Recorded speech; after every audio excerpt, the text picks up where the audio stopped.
call Eugenie Sage. Anakwe, Mr Chair, thank you. Green Party is pleased to be supporting the Greater Christchurch Regeneration Bill, and it's an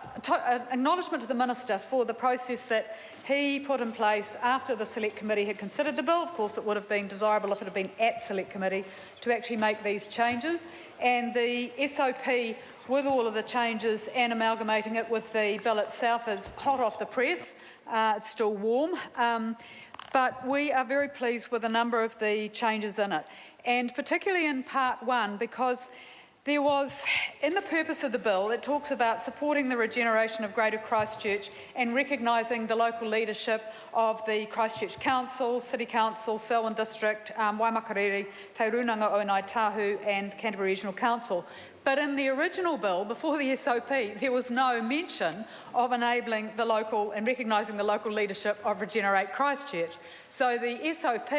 in putting Regenerate Christchurch there at the heart of the purpose, has been a major and a good change. And that is in line with a lot of the submissions from the City Council and others who highlighted that the bill, as it was originally introduced, was modelled far too closely on the powers that Sarah had in the emergency legislation, and too great a power residing still with ministers to override local views and to both initiate regeneration plans and to sign them off, initiate them through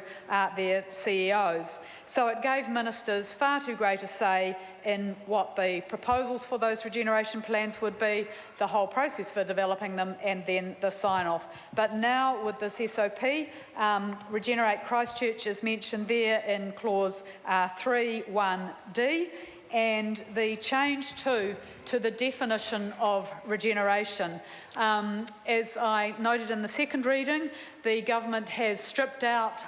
the promotion of environmental, social, cultural and economic well-being from the purpose of local government, but improving the environmental, economic, social and cultural well-being and the resilience of communities is part of the definition of regeneration in clause 3 of the bill. And so this bill potentially could be a model for urban regeneration elsewhere in New Zealand, with the partnership that it has between both the Crown and local authorities, particularly Christchurch City Council, as expressed through this new entity, Regenerate Christchurch, which will be the proponent of plans, and when it's not the proponent, will have a major role in providing advice to the Minister, both on the outline proposal document and on the plan itself. So we haven't seen entities such as this in New Zealand before involved in plan making, and the bill is really making new ground on this. There is quite a lot of trust involved here, Minister, because the SOP, which incorporates the bill and melds the draft SOP that opposition members had seen previously, has just been tabled in the House today. So if there are any major differences between the draft and this one, we'd appreciate the Minister outlining those, but we will be going through it quite carefully. And this whole process going forward, if the Green Party still has some reservations about the bill, particularly the powers that remain with the Minister in Part 2, and we'll talk about those later on, but we wanted to make sure that there is a clear commitment, if the government, when the government changes after the elections next year, that there is a clear commitment to the people of Christchurch that there is an agreed process for going forward for planning, particularly for the residential red zone, which, as Poto Williams noted, a lot of people have a very strong connection with the residential red zone, even though they may no longer be living there, and will want a say in what happens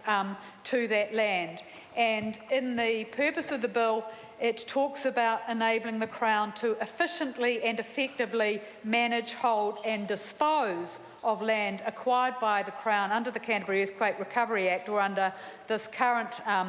bill. Those decisions efficiently may mean that the Crown makes a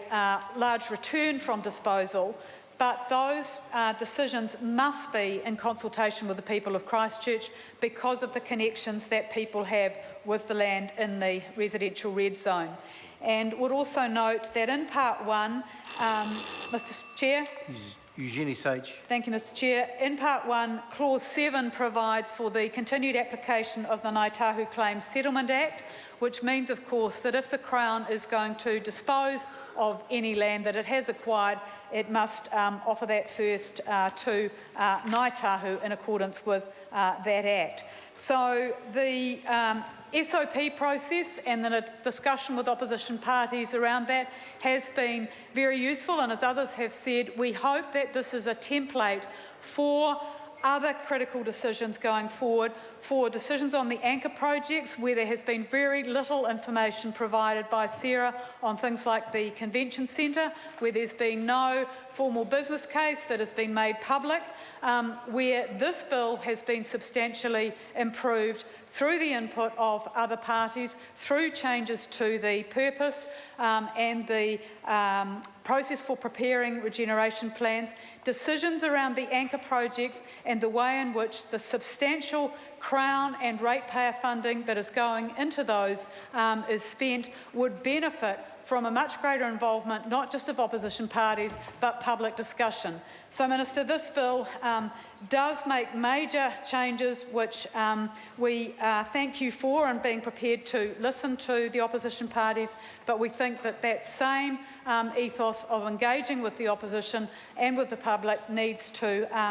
be taken over to the anchor projects. But the Green Party will be pleased to support this bill, despite some of our reservations about the significant powers which the Minister retains, and Clause 9 in Part 1, which provides that when a person exercising a power under the Act need not consider any recovery plan or regeneration plan, and would be interested in some comments from the Minister about why that power is necessary, given the major changes to the processes for developing regeneration plans. What is the point of having those plans going through the consultation with other councils, with the public, if then a Minister or Chief Executive, when exercising powers under the Act, does not have to have regard to a recovery plan or a regeneration plan? But we will be supporting the bill with reservations. Thank you.